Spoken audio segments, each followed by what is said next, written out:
दोस्तों हेलो दोस्तों, पिछले कई दिनों से मैं दिल्ली की बिगड़ती कानून व्यवस्था का मुद्दा उठा रहा हूँ। पिछले खासकर 2-3 साल में दिल्ली में कानून व्यवस्था बहुत ज़्यादा बद से बदतर होती जा रही है। मैं दिल्ली का एक नागरिक हूँ, दिल्ली का मुख्यमंत्री रह चुका हूँ, लोगों में जाता हूँ, लोगों से मिलता हूँ। लोग इसको लेके बहुत चिंतित हैं। दिल्ली के लोग दहशत के माहौल में जी रहे हैं। उन्हें पता नहीं कि कब किसके साथ क्या हो जाएगा। तो पिछले कुछ दिनों से कई दिन मैं कुछ नहीं बोला। मुझे लगा स्थिति सुधर जाएगी और ये एक ऐसा मुद्दा नहीं है जिस पे राजनीति होनी चाहिए।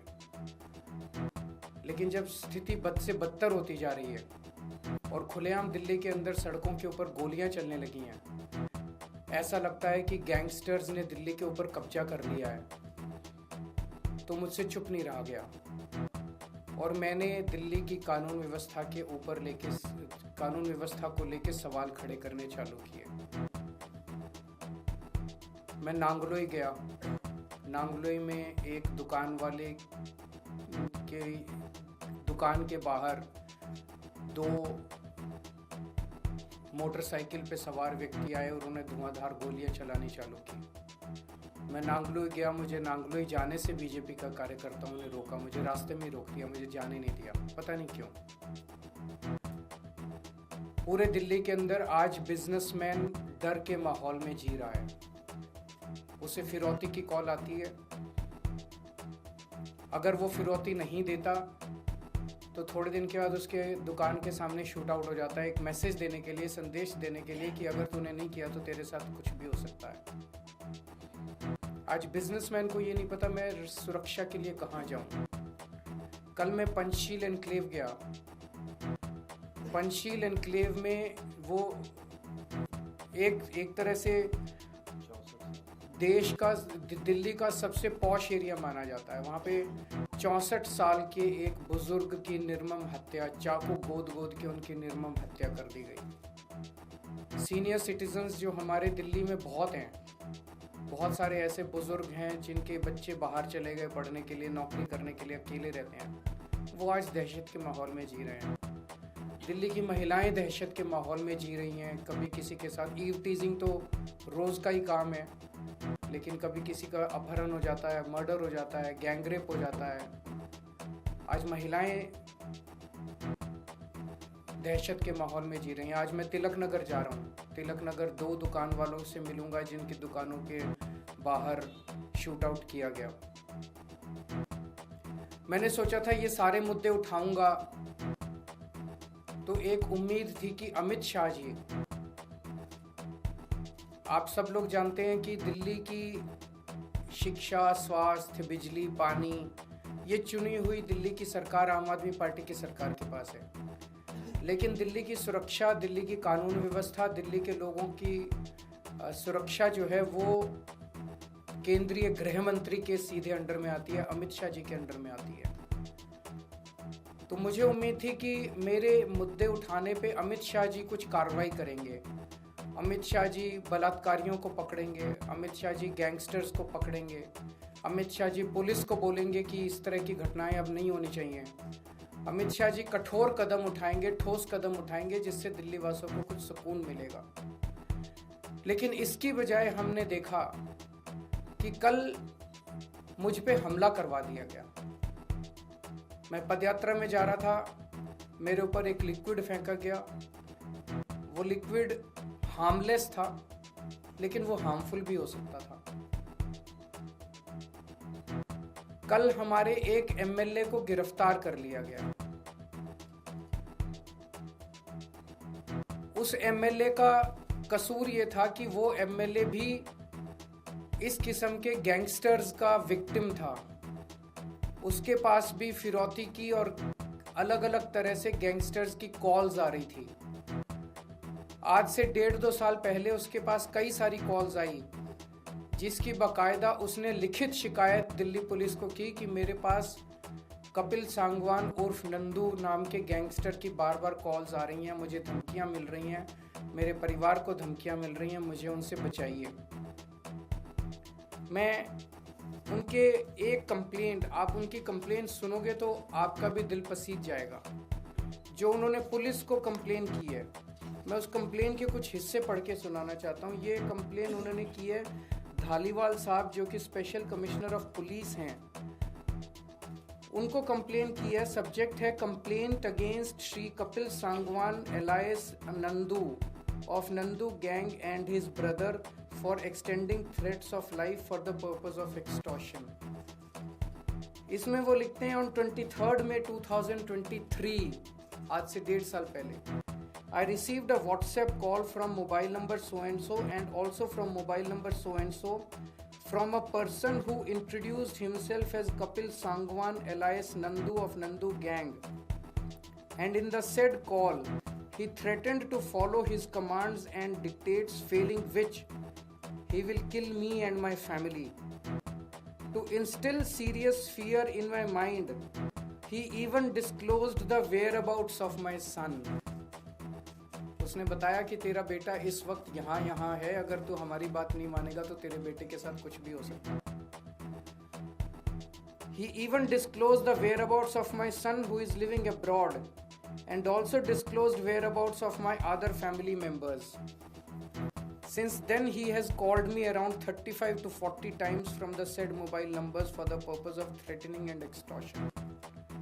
Kapil Sangwan alias Nandu further threatened that he has been giving threats and extortion calls to his potential targets to extract money from them, for which he wants me to act as per his dictates and commands to collect money from his potential targets and hand over to his men.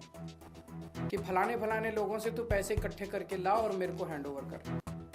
Since I refused to do so and disconnected his phone, Kapil Sangwan has given WhatsApp call to me number of times and has been pressing for his above said illegal demands and dictates, and has finally conveyed in his last call that he has started extortion calls using my name also.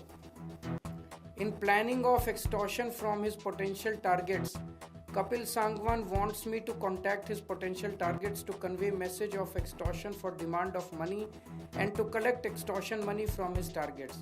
He has also been threatening that if I further refuse to do so, he will instruct his gang members to eliminate me and my family. I have clearly refused to follow the said illegal dictates and have finally decided to bring the matter to your knowledge to protect the potential targets from the illegal acts of said persons. बड़ी लंबी चिट्ठी है, मैंने कुछ portions पढ़ के सुनाए। MLA Naresh Balyan Kapil Sangwan उर्फ नंदू का विक्टिम है।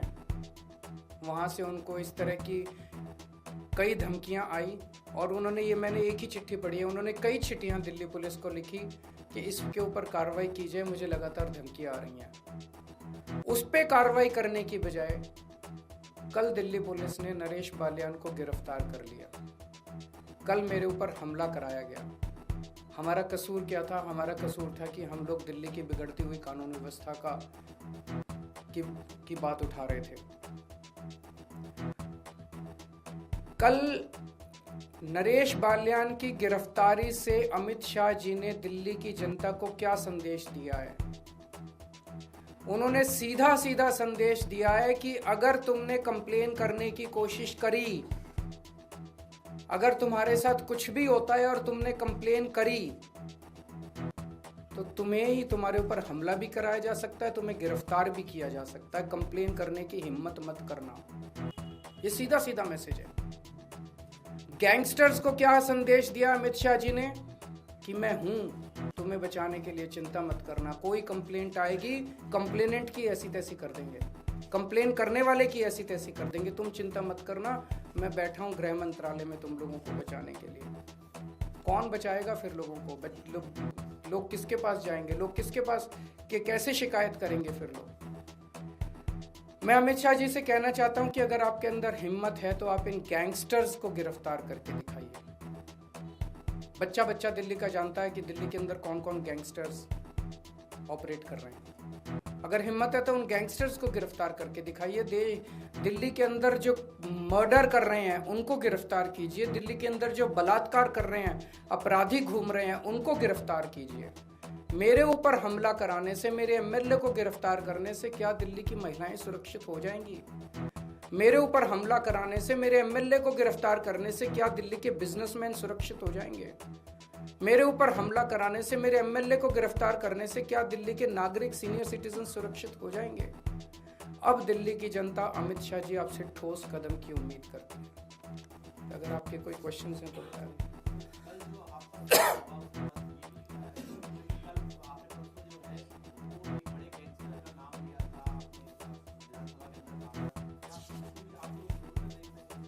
मुझे नहीं पता, पर मुझे तो बताया गया कि वो तो बीजेपी का मेंबर है।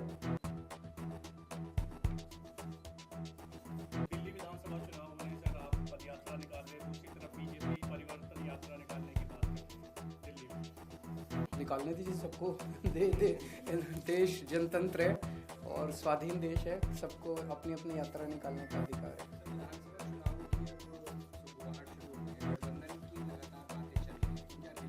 दिल्ली में कोई गठबंधन नहीं होगा। Thank you.